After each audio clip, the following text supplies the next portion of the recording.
don't ever think that the energy alone is going to get the job done. You still got to get in there with a well-constructed bullet and do some damage.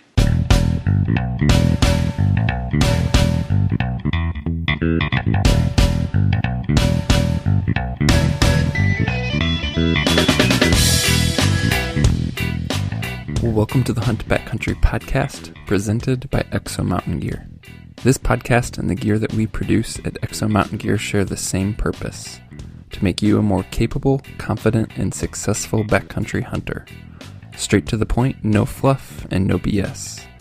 This show is all about providing you with valuable information from experienced hunters. Well, welcome back to a continuation of our Building a Backcountry Rifle series. In this episode, we speak with Mason Payer from Nosler and discuss the topic of bullet or projectile selection. Mason helps us break down bullet selection for hunting. So just as there's many different calibers on the market, even if you decide on a caliber, you still have to make an informed decision on what bullet to shoot for that caliber. So there's a variety of weights, there's a variety of bullet constructions, there's a variety of tips, there's a variety of different performance aspects that might change depending on your needs, depending on the game that you're hunting, the distances you anticipate shooting. We discuss all types of bullets to help you make a more informed decision for your next hunt. Before we dive into this great conversation, I want to give a shout out to the iTunes reviewer with the screen name Hens Audience. Thank you for that review. We want to send you some Exo Mountain Gear swag, so please contact us to podcast@exomountaingear.com with your information, and we will get some Exo Mountain Gear swag headed your way. Listeners, if you would like to enter into these giveaways, it's simple. We would love to see your review in iTunes if you're enjoying this show, or just go ahead and contact us directly to podcast@exomountaingear.com with any questions, comments, or feedback that you have. All right, on to the show, this great conversation on bullet selection with Mason Payer from Nosler. Well, Mason, welcome to the show. How are you doing tonight? Doing well. Thanks for having me. Awesome. Yeah, man. Appreciate you joining us. Steve, how you doing, buddy? Oh, fantastic. Just another day here in paradise. For sure. So, Mason, excited to have you on the show. Before we get into the technical expertise that you have to offer, would just love if you could just take a few minutes to introduce the listeners to who you are, what role you play at Nosler, and any hunting background or anything you feel like sharing with us. All right, yeah, happy to. So my name is Mason Payer, and I am the marketing manager at Nosler. I've been working there for almost 6 years, and just been a lifelong hunter and outdoorsman. Always been really interested and into firearms, and of course ammunition and bullets go along with that. So do a fair amount of big game hunting, as much as I can. And have done that my whole life, growing up with my brother and my dad, and now just get to occasionally do it for work, and then also still with family and friends, and a lot of time in the field, a lot of time reading, kind of geeking out on the details of different bullets and cartridges and rifles and all that, and a lot of time just reading magazines and books over the years, and brought you to here. You got to get out there and field test stuff. That's I'm sure an unfortunate part of the job, right? Oh yeah, it's a pretty tough duty, but sometimes you just got to take one for the team. No, there's always a long line of volunteers for that job, so you got to feel pretty fortunate when you get a chance. So you get funny looks from guides time to time when you're digging around trying to recover expanded bullets from a critter. And we're on the side of this hill, like, let's get out of here. And it's you're like, no, we gotta find this and see what it did. So yeah. That's cool. So how's your year, your fall been this year? Did you get get after anything special, or? Well, yes and no. Special in the sense that I got to go hunting with my oldest son, who's 8. Oh, that's awesome. And also my nephew, who is also 8, and then my brother. And so we were lucky enough to actually killed a nice little 4-point blacktail buck on opening day, and with my brother, and then my nephew and my son sitting right next to me. And so that experience was really cool. So that was the first time we had taken the boys out deer hunting, and of course it went better than we had hoped it would, actually. Getting a deer on opening morning, I think we might have created some unrealistic expectations now in their mind, but just a little bit spoiled. Just a little bit. Reality will set in for them soon enough. That's cool. Awesome. Well, let's go ahead and transition into, on this episode, we want to focus on the projectile end of things and really talk about bullets, how they're constructed, the different advantages to certain types of designs in certain situations. So if you could, Mason, I'm sure that we have listeners all over the map, guys who are well-read and well-studied in this topic, and guys who are new to it. If we could just kind of start off kind of just taking us through like the anatomy of a bullet, talking things like the jacket and the bonding and the core, and just, I don't want to mention terms later in the discussion that we didn't sort of give a chance to at least explain in somewhat. So if you could, I know that, there's different constructions, but just kind of take us through some of the common aspects in the anatomy of a bullet. Okay, yeah, I'd be happy to. So for the purpose of this discussion, we'll kind of limit ourselves to jacketed bullets. I mean, of course, there's still just lead core bullets or just solid lead bullets. But, for most guys hunting, we're going to be talking about either a lead core jacketed bullet, or we're also going to be talking about a monolithic bullet, like a solid copper bullet, like our E-tip or a Barnes X bullet. Those are, of course, getting popular these days too. But just starting out, keeping it simple. I mean, by far the most common bullets are simply a lead core surrounded by a copper jacket. So you got your core and your jacket. Now, you've also got your tip. So some bullets, like a lot of the bullets that we make at Nosler, you have a polymer tip. Of course, there's a lot of other folks make polymer tipped bullets as well. And then, or you could have a lead nosed bullet, where just the nose or the tip of the bullet is just formed out of the lead of the core itself. Or you could have a hollow point bullet. So you got some different tip styles, and then really for hunting purposes, they all have their pros and cons. But the majority of guys now are probably most likely hunting with a tipped bullet of some sort.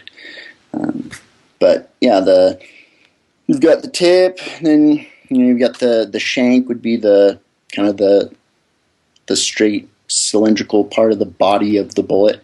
You've got the ogive, which is the curved part of the nose, and then you'll have the boat tail in the back, or the tail. Most bullets have a boat tail, or you could have a flat based bullet. And so those are kind of the main anatomical features, if you will.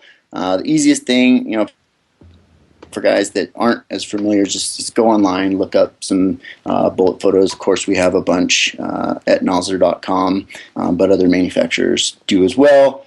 You can see kind of the cutaway images of a bullet, where it'll show you the core inside, and then how the jacket looks on the inside as well. Awesome. Perfect.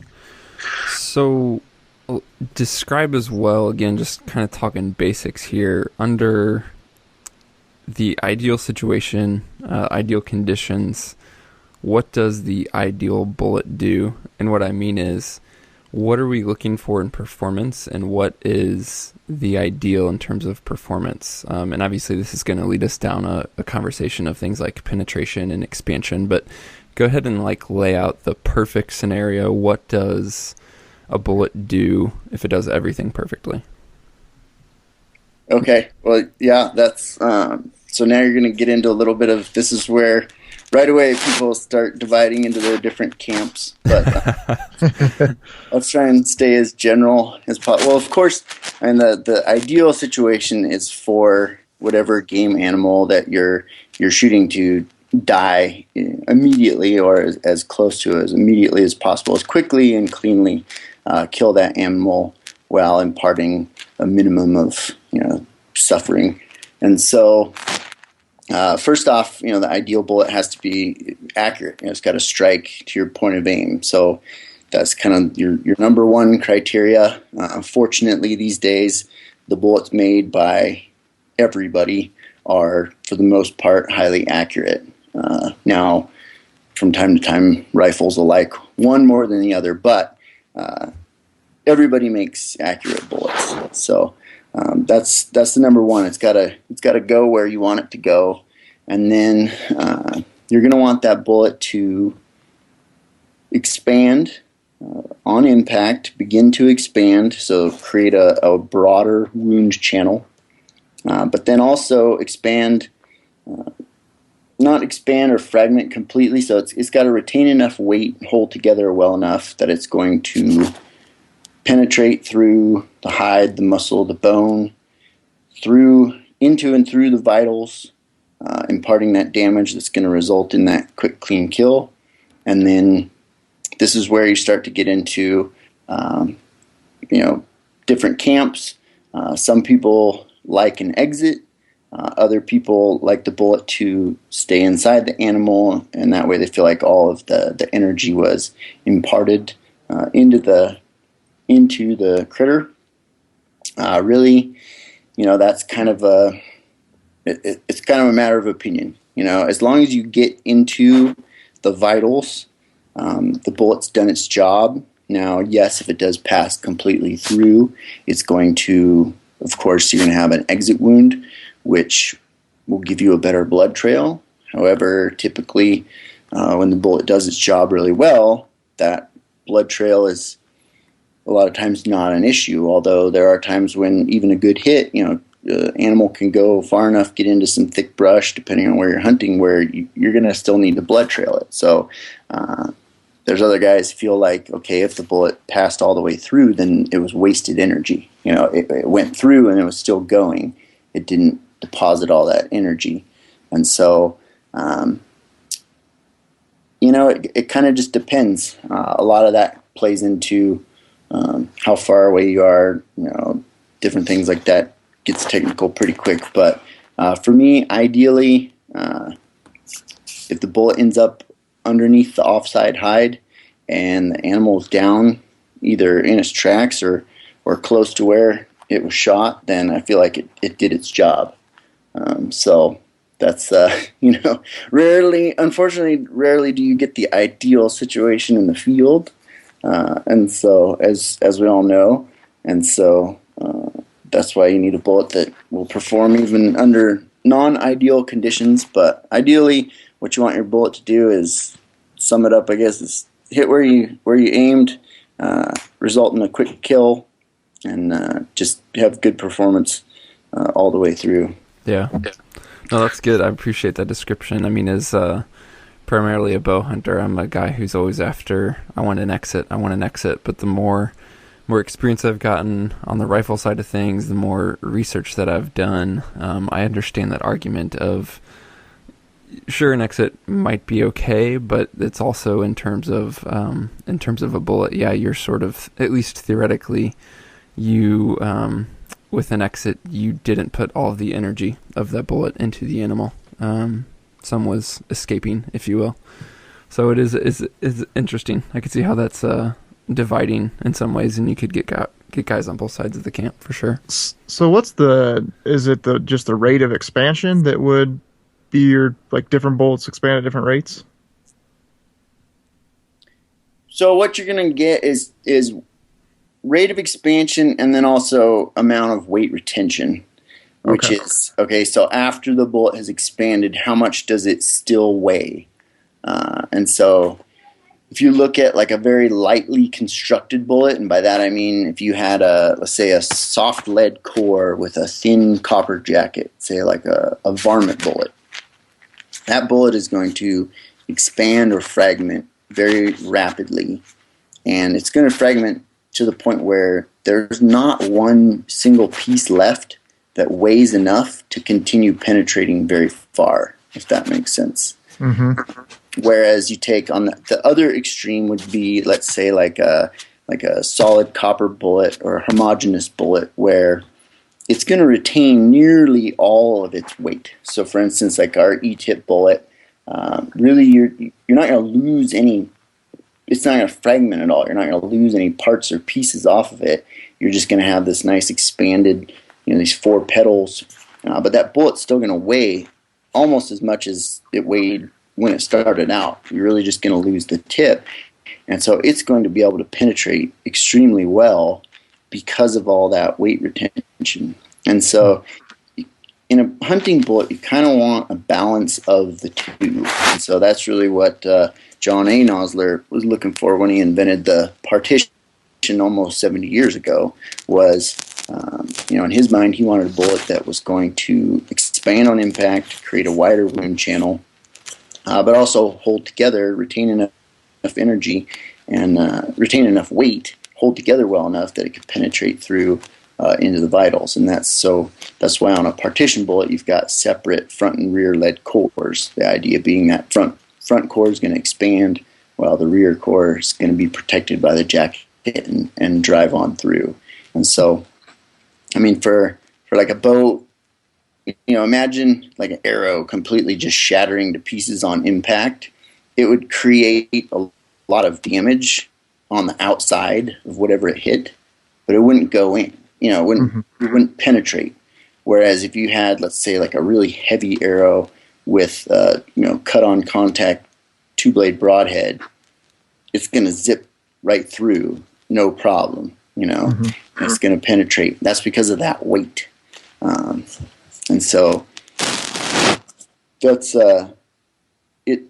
Different the ways bullets are constructed, and then also the velocity that they impact at, and then what they're impacting. That all has an effect on how deeply they're going to penetrate.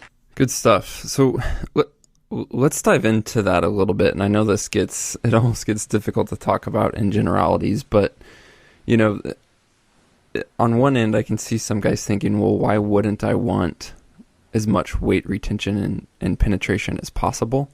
But that's not always the right choice, depending upon the game that you're hunting and things of that nature. So given our context of like Western, primarily big game hunting for the purposes of this discussion, even within that range, you have things from, antelope on the smaller side to, something like elk or moose clearly on the bigger side. Kind of talk us through, is it really as simple as, let's go with something that's a harder, more controlled expansion, higher penetration bullet for the bigger game versus maybe a softer, more rapid expansion bullet for the smaller game? Is that like a fair generality to make? Yes, correct. That is a fair generality to make. Typically, we would recommend something that expands a little bit faster on lighter game, and then something a little more controlled expansion on the bigger, heavier game.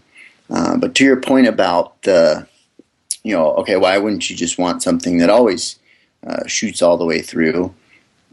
Well, that's the reason you don't want that is because you've got, a bullet is very small diameter, and so were it to just zip right through without expanding whatsoever, it's going to create, of course, it's going to create damage all along the path that it penetrates through, but it's going to create a very narrow wound channel.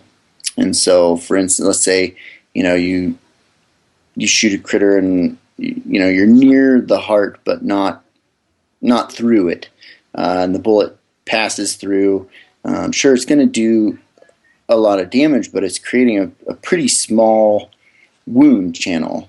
Whereas a bullet that's fragmenting and expanding a little bit along the way, it's going to create a much wider wound channel. So let's say the bullet passes, near the heart, and as it's passing by, a fragment of the jacket from the nose comes off and kind of goes off to the side of the wound channel a little bit, clips the heart or an artery, and now you've got a whole lot more damage than you would had that bullet just stayed completely intact, not expanded at all, and just poked a hole right through. And so, you're looking at that balance of expansion and penetration, and you're also looking at there's a big difference in size between, let's say, an antelope and a bull elk, and the amount of mass, of bone, of muscle, of skin, and that you're going to need to penetrate through to get into the vitals. And so a bullet that would perform extremely well on something small like an antelope might give you marginal performance on an elk, because you can envision the size of an antelope compared to an elk, and I mean you've gone all the way through an antelope by the time you're getting to the vitals on a bull. If and so that's why you need to tailor your bullet selection to the game. Perfect.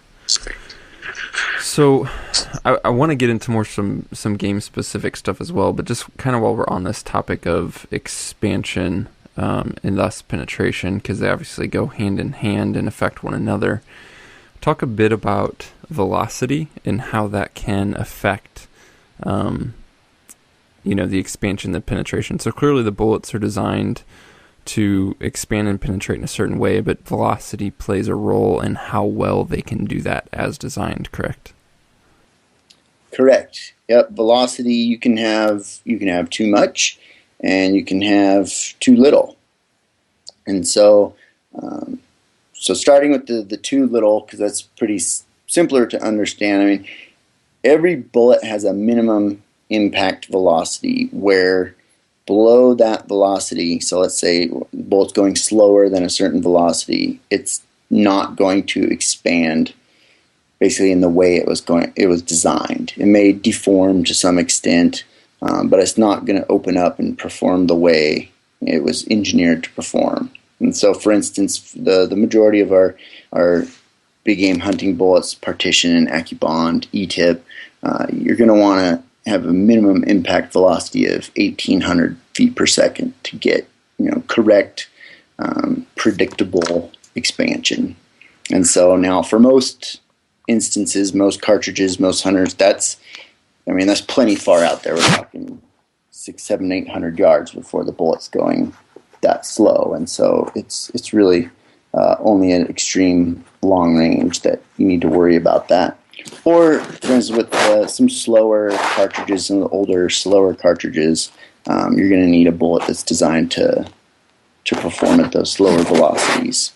And then at the other end of the spectrum, when you've got very high velocity, you're going to get much more expansion. Basically, that bullet is going to endure a lot more stress when it impacts an animal. And so, for instance, a shot at 50 yards with a high velocity cartridge, you're going to get a lot more expansion. A bullet's going to expand a lot more and also shed a lot more weight, with basic fragment, come apart more than it would, say, if you saw same exact shot at, let's say, 200 or 300 yards where the bullet has slowed down.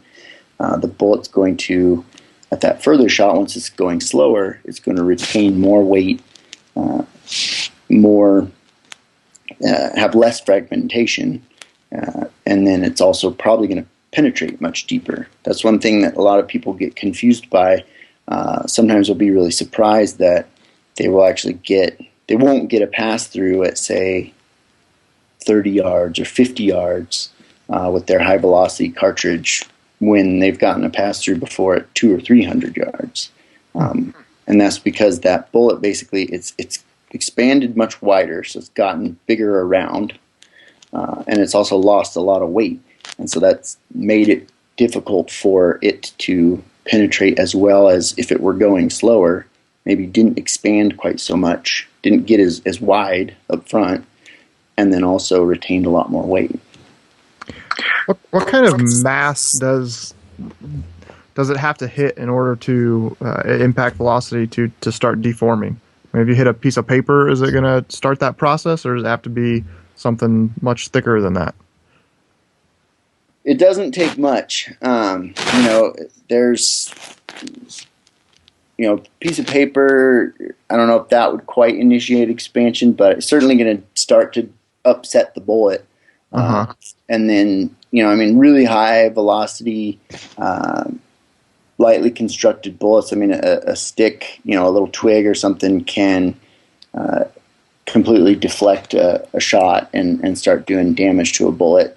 So if you're shooting through brush or something and you just clip the little leaf, that could be enough to change the shape of the bullet and start the expansion? Yeah, absolutely. Yeah. And what can happen, even worse, what can happen is sometimes what will happen is that will upset the flight enough to where the bullet doesn't strike nose on. It'll actually kind of hit at kind of an angle, and that will really mess up your expansion, because the expansion, it's designed to expand when it hits nose on, and so sometimes you can actually hit something and it'll close up the nose or just make that bullet turn a little bit, and then it won't expand really the way it was designed to do. Interesting. So is that a scenario of a really close shot something that guys could consider as not being good then? Or is it, even though you're not necessarily going to get penetration, you're causing so much just, brunt impact plus expansion in a wound channel that it's typically an okay thing to take that, even if you don't get the penetration that bullet was designed for? Oh yeah, no, I mean, close shot's always a good thing. Yeah. I mean, I'm just wondering if like there's some extreme, like you're talking about, like certain cartridges that are super high velocity, like if there's some, like on the extreme end thing to look out for. Sure, on the very extreme end, let's say you're very close to a bull elk and you're using a hyper velocity cartridge and you're using maybe a lightly constructed bullet. You might choose to place your shot behind the shoulder rather than through the shoulder. That would be my kind of caveat or advice. Just knowing that, okay, if you do hit that shoulder, some solid bone and muscle, you're really putting that bullet under a lot of stress. Whereas, let's say you treat it almost more like an arrow and choose to slip it behind the shoulder, maybe go for the heart and lungs. Okay, well now you're still going to get all that energy and that fragmentation, but you're putting it directly in the vitals. And this is an extreme example where guys are still killing their bull and their buck. They're just surprised that the bullet didn't pass through. I mean, it's still going down. The bullet's still going to perform. It just may not perform the way they expected it to. Gotcha. And so that'd be kind of, never such a thing as too close. You just might pick your shot depending on how you expect your bullet to perform. Yeah, you just want to go for softer tissue versus a harder impact point, essentially, if you're close. You may want to, depending on the bullet, but that's also why you want a bullet that is, you wouldn't use a very lightweight, lightly constructed bullet in a hypervelocity cartridge. Use a little heavier bullet that's constructed such that it's sturdy enough. If you do take that shoulder shot, it's going to expand a lot, but there's still plenty of weight there left that it's going to smash through everything it needs to get through and get into the heart and lungs and into the vitals. And an important thing to consider too is once, this is of course another point that people like to argue, but energy really does not kill when you get up into bigger game. I mean, sure, it helps, but you can't hit something with a bullet so hard that if you don't get into the vitals and do some serious damage, that it's just going to magically knock it over. And so, guys tried that long time ago, and there's still people. Sure, a hypervelocity cartridge and a lightweight bullet's got a ton of energy, and a lot of times, it's just going to put things down in its tracks. But don't ever think that the energy alone is going to get the job done. You still got to get in there with a well-constructed bullet and do some damage. Well, we want to take a minute in the midst of this show to thank a sponsor that's making this entire Building a Backcountry Rifle series possible, and that is Weatherby. Steve and I have been thoroughly enjoying our Weatherby Vanguard Backcountry rifles, and just want to tell you about one thing on the Vanguard series, whether you're shooting the backcountry that Steve and I are shooting, or one of the many variants of the Vanguards that are offered at many different price ranges with many different features. All of the Vanguard series rifles come with Weatherby's sub-MOA guarantee. So every Vanguard is guaranteed to shoot sub-MOA with Weatherby factory or premium ammunition. So for the pricing that these rifles are coming in at and the accuracy that Weatherby's guaranteeing and standing behind, it is a hard bargain to beat. So be sure to go to weatherby.com and check out the full lineup of Vanguard rifles. Okay, back to the show. So we mentioned earlier the differences on the tips, and something as you mentioned you see much more these days are things like the polymer tips and that versus just an open tip or a standard hollow point. So what is with that somewhat recent development? What are the advantages of these polymer tips that we're seeing these days? Polymer tips have been around for a few decades. And one advantage of them is that in manufacturing, it's the polymer tips themselves are very consistent. Because that's a separate piece. When you're making the bullet, it's really simple when you're using a separate polymer tip to get a very consistent nose, real clean nose on your bullet, and so that's one advantage of them. They also make the bullet very aerodynamic, so they're going to make it nice and sleek. They also resist deformation in your magazine, or they're not going to get beat up if your ammunition is getting knocked around. And they also work extremely well for expansion, because the easiest way to think about it is imagine a wedge, a splitting wedge for splitting firewood.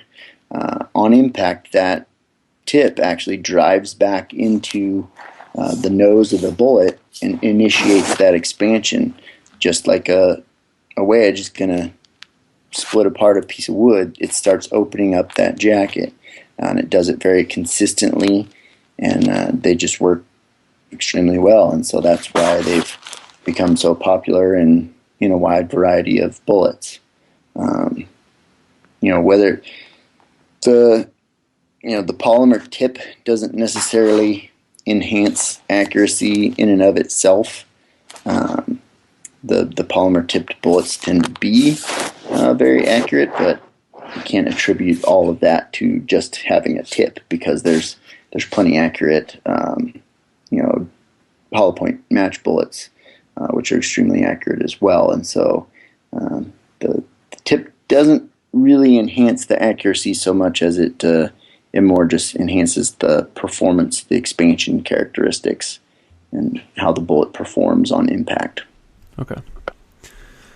So on that topic of accuracy, and you kind of even mentioned as we were discussing there things like the aerodynamics of the bullet, certainly something within that realm of this discussion is the ballistic coefficient of any projectile.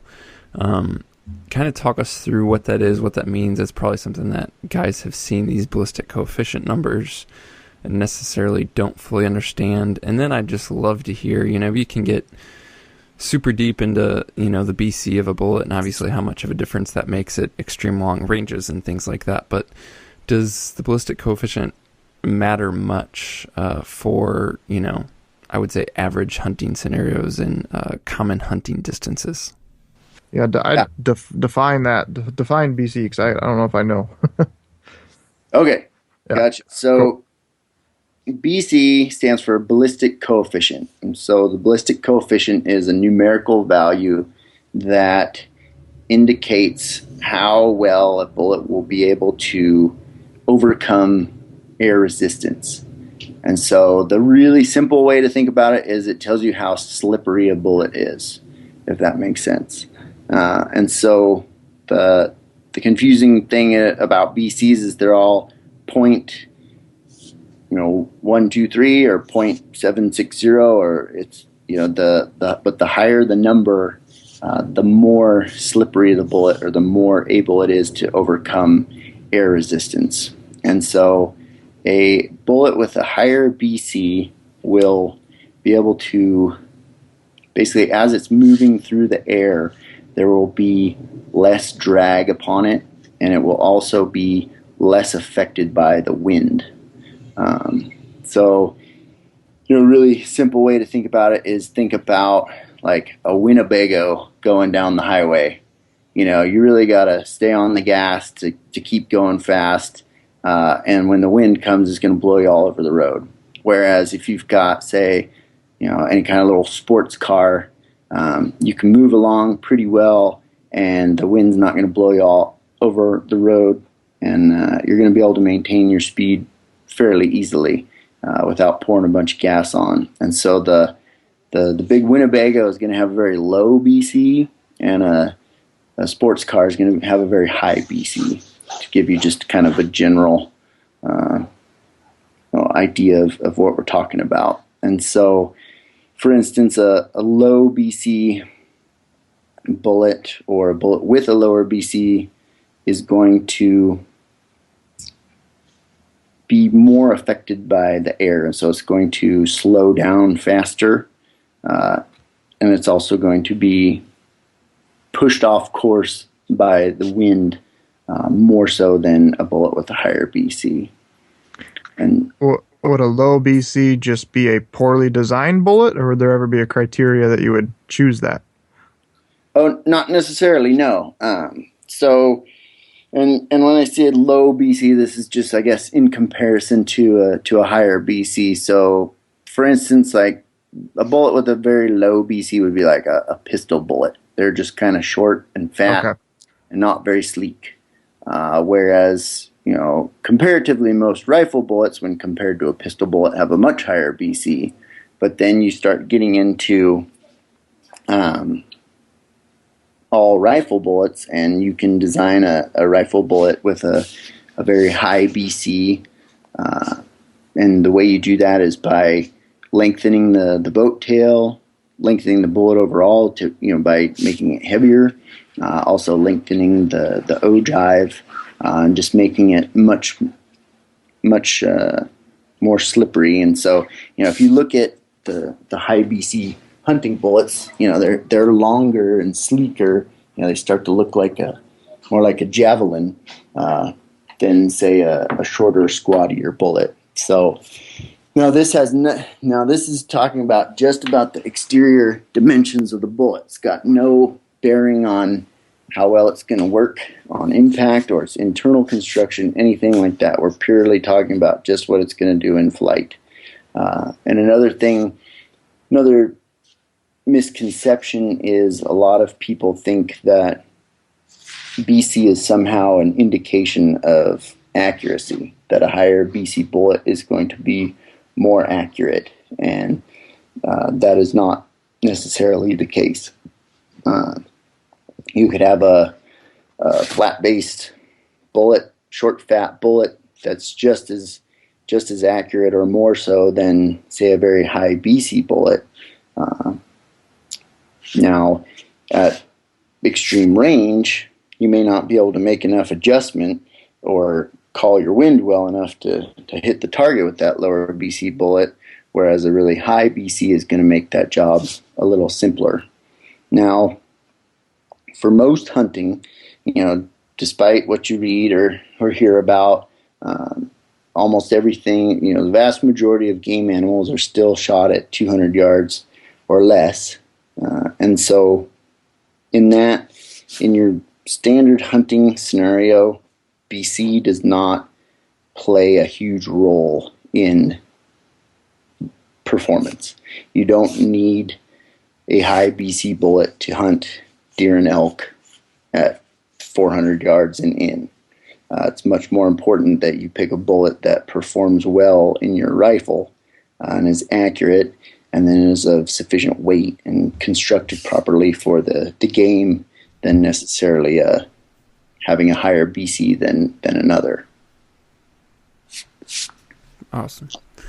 So it's really, it's the guys who are on the long range into things, not just hunting, but even on the target side, who are chasing BC. But certainly worth covering, because I'm seeing more and more folks mention it in terms of a hunting context, and it was kind of my suspicion, which you seem to agree with, that for most hunting scenarios, a BC really isn't a factor, and definitely shouldn't be a primary factor in bullet selection.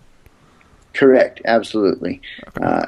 Really, and you can even see this for yourself. But you could compare two bullets, say a 30 caliber, 180 grain bullet, going the same speed, call it 2,900 feet per second, and you could just arbitrarily give one a BC, give them two different BCs, and then see the effect of those different BCs on the trajectory, and you'll see that within the first 400, 500, 600 yards, even a big difference in BC doesn't start to result in a large difference in trajectory until you start to get out at extreme range. Yeah. Okay. Awesome. So I would love to, we've touched on so many aspects of bullet construction, bullet performance, things of that nature. Mason, I would love to get more practical for some of the guys who are maybe getting lost in the weeds, and just kind of dive into some real world, here's a great application for this bullet, or I'm hunting this game, and here's, some of the factors to consider. So let's pick a middle of the road cartridge. And by that, I don't mean something small, but I don't mean a big super magnum. We can take 30-06, for example, and kind of talk us through some of the considerations we should make. Excuse me, if we were hunting, if you could choose some species with 30-06 and go, here's what bullets you should think about in this scenario, and kind of here's why. I know on the Nozzler end of things, you got a ballistic tip and a partition and an Accubond, and really all three of those are offered in 30-06, and then even some of those in different weights within that bullet within 30-06. So just kind of guide us through some of these sort of decision-making questions and things to think about for the guys who are literally out there staring at a shelf of ammo. Yep, not a problem. So I'll start off by saying I would gladly hunt anything in North America, maybe excluding grizzly bears, with a 30-06 with a 180 grain bullet, either in Accubond or Partition or E-tip. You would be just fine, provided you do your part. The bullet and cartridge will be up to any hunting task, like I said, aside from grizzly bears in North America. And so a lot of times, of course, we tend to overcomplicate. Everyone does, and gets a little bit, can make decisions overwhelming by worrying about too many factors.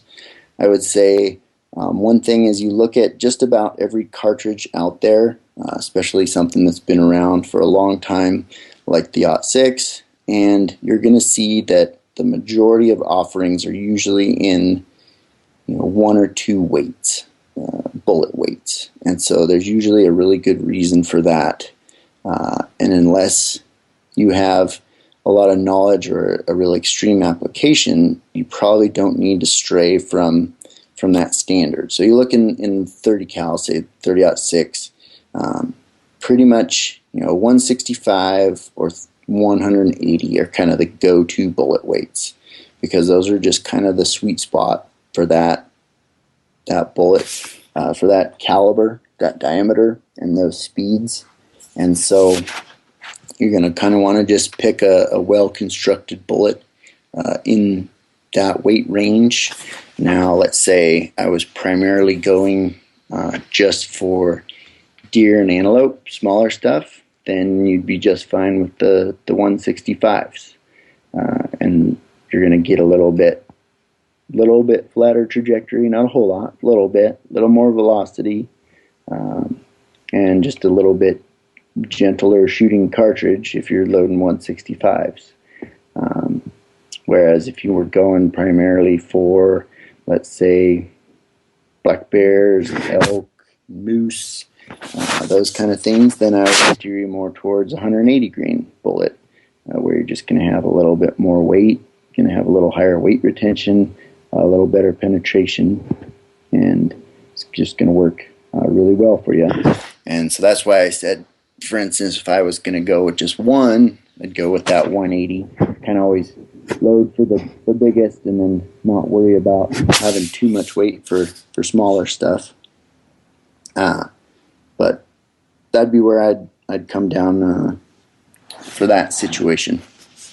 Okay, perfect. So, I mean, it's really refreshing to hear actually like somebody with your expertise and, all the different options in the market and everything, it's refreshing to hear even you say, like, we overcomplicate it and sometimes it can actually be more simpler than we make of it, which is nice.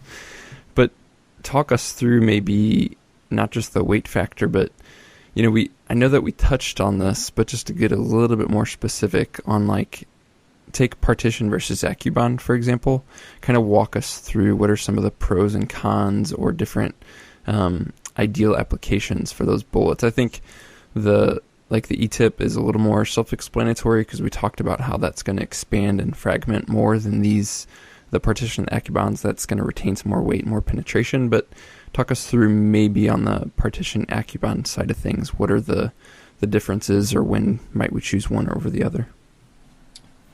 Yep, and just to correct you real quick, so the E-tip is the homogeneous bullet, and so it's actually not going to fragment I meant at to all. say ballistic tip.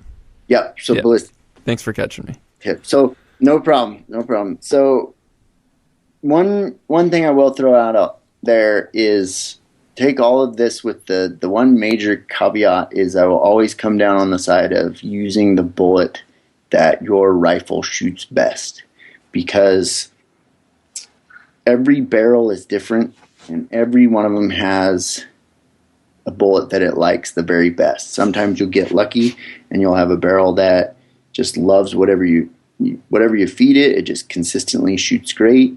There's other rifles that will only tolerate one weight of one particular bullet. They might shoot Accubonds great and Partitions not so much. And so that can seem a little bit daunting sometimes to guys think about, I've got to buy all this different ammo and test it all out.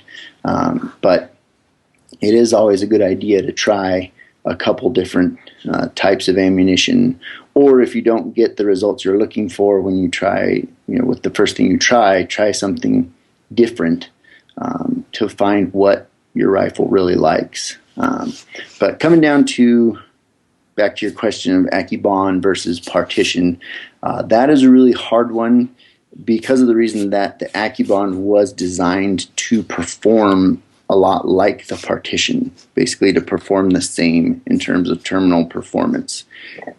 So it's pretty difficult to say you should use one over the other. If someone was using a Partition, was happy with it, I would never tell them to switch because there's no reason to. Conversely, if you're using an Accubond, it shoots well, there's really no reason to switch to a Partition because they really do the same thing, whereas they just do them differently. The Partition does it. Basically, the Partition was invented before people knew a lot about bonding. And so the only way to get the kind of performance you get, about 60% weight retention, that nice strong bullet, the only way to do that was in your jacket design. Whereas nowadays with the advances of bonding technology, we can do the same thing with how we extrude the jacket, and then also with having the core bonded to the jacket. And so there's not enough difference. It would come down to, if your rifle liked one better than the other. I would say, now we're starting to get into the BC thing again, but let's say your rifle, or you do plan to shoot a little bit further, or maybe you're shooting our little higher velocity cartridge, or you might want to stretch it out a little bit, say 500 or 600 yards. Then the Accubond does have a little bit higher BC than the Partition, and so it might give you a little bit of an edge in that situation. But it's almost blasphemous to ever tell anyone to use something over a Partition, because that's what we founded the company was founded upon. And so certainly they both do almost the same thing. So maybe a better example for what you're looking at would be, let's say, for Accubond versus a ballistic tip. Now, again, the construction is fairly similar. However, with the ballistic tip, you don't have the lead core is not bonded or glued or attached to the jacket as it would be in Accubond, where you've actually got that outer jacket and the inner lead core are welded together to where they're not going to come apart. And so there, let's go back to our hypothetical 30-06. So now, granted, Accubond is probably our very best general big game all-purpose bullet, and so it's hard to say. It'll work for pretty much everything anyone would ever want to do, but you may choose a ballistic tip if you were, let's say, using you're using a slower cartridge, or let's say you're hunting smaller game.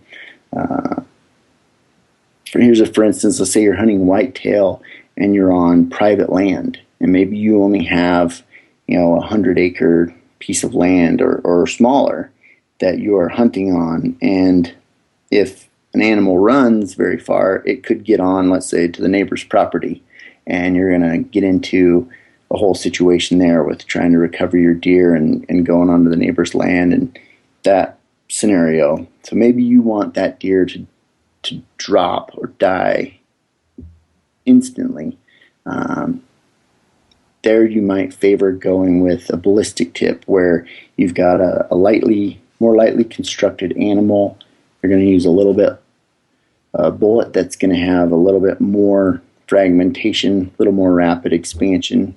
So that way you're just going to impart a whole bunch of damage immediately, result in a little bit quicker kill than maybe you would if you used a really tough bullet, say like Accubond or E-tip, where it's probably going to pass through, still going to kill the deer plenty dead, but it may run another 50 yards than it would have had you hit it with the ballistic tip.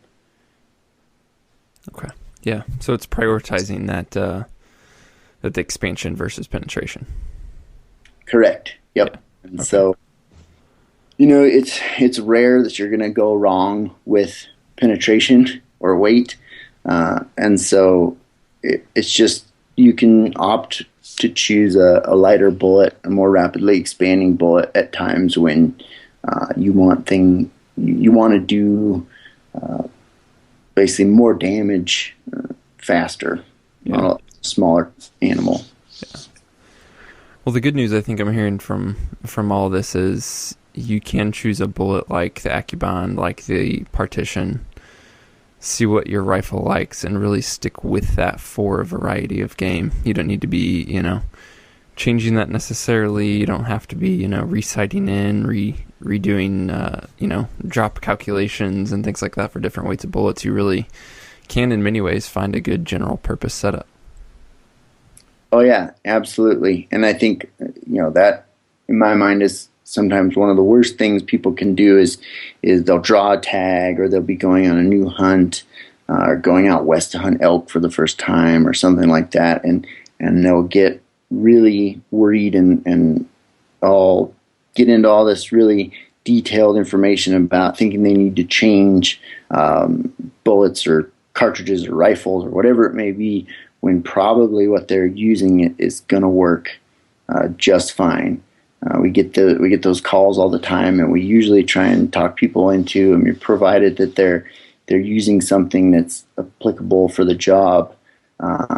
Usually you're better off, spending your time at the range practicing than changing horses midstream and starting back at square one and changing to something new. So yeah, a good, well-constructed, general purpose bullet is going to do just about everything you need. And we're not the only ones that make those. Of course, I would encourage everyone to use our project or our product. But of course, our competitors make excellent bullets as well. And so that's another thing is, people call and it'll be a week before a big hunt, and they've been using something that works just fine and shoots extremely well, and they're like, they want us to talk them into using our product. And I'll say, you know what, you need to stick with what you got, because it's too late in the game to try and change. Yeah. Yeah, good advice. So we've spent a ton of time and covered some great ground talking about just the projectile, just the bullet, but at Nosler, you guys offer loaded ammunition as well. Could you just kind of speak to the hunting side of that, what you guys have to offer? Sure. Yep. We've got quite a few different offerings. I've got really 3 different lines that are designed for big game hunting. So we've got our ballistic tip ammunition, and so those are all loaded with the ballistic tip bullet, and those are that's available in kind of your more all-American hunting cartridges. So 308, 30-06, 30-30, 708. We've got some 260. We're adding a Creedmoor load as well. And so that's just kind of your go-to deer and hog ammo, the majority of hunting that's being done in America. We've also got kind of new, we've been coming out with is our E-tip ammunition line. And so that bullet, or that ammunition, I should say, is loaded exclusively with our E-tip bullet. So that's for hunters who are either required to or choose to use a all copper lead-free bullet. And so that's a great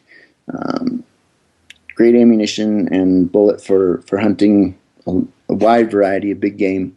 And then you get to our trophy grade ammunition, and that is by far our biggest line. That's what you're going to see in most places you could purchase ammunition, and that's loaded with primarily the Accubond or Partition bullet. And so that's kind of our go-to. There's a reason it's called trophy grade. If you're going after a trophy bull, a trophy buck, or maybe a moose or a big bear, or something like that, you're probably going to find what you need in our trophy grade line. Awesome. Appreciate it. Is there anything else that we didn't cover, Mason, that you think would be helpful for the guys out there who are trying to make decisions, or just kind of have other common questions that you run into from customers that we should address? One thing I kind of skipped over, just a real general rule that we like to use is the bigger the game, the bigger the bullet. So the heavier the game, the heavier the bullet you're going to want to go with. But of course, folks are always welcome to give us a call or shoot us an email with any questions they may have. We talk to guys every day about these very things, and we can always help you work through that decision and help you find what product is going to work best for a particular hunting scenario, because it can seem very daunting at times. There's just such a wide variety of bullets and ammunition and cartridges out there. We can always help people figure that out, so they can always find us at nosler.com. They can email us through the website, or they can always call our customer service line as well. It's at 800-285-3701, and we'll be happy to help them out. But the main thing is try to keep it simple. Don't overcomplicate it. And once you kind of pick something, then practice with it. Just like anything else, it all comes down to shot placement anyway. So if you don't practice, don't get out to the range, it doesn't matter how much money or time you spent on figuring out what you're going to use or which ammo or which rifle. If you don't shoot it well, then it's all for naught. Good words. Mason, I appreciate the time so much. Oh, my pleasure. Happy to help anytime. Well, thank you so much for listening to the Hunt Backcountry podcast. To access the show notes for this episode and subscribe to future episodes, please visit exomountaingear.com/podcast. We value your feedback and would love to hear about any questions, topic suggestions, or comments you have. Our email address is podcast@exomountaingear.com. If you're enjoying the show, please consider leaving us a review in iTunes. By doing so, you will be entered into our next Exo Mountain Gear swag giveaway. We are looking forward to the next episode in this Building a Backcountry Rifle series, and hope you are as well.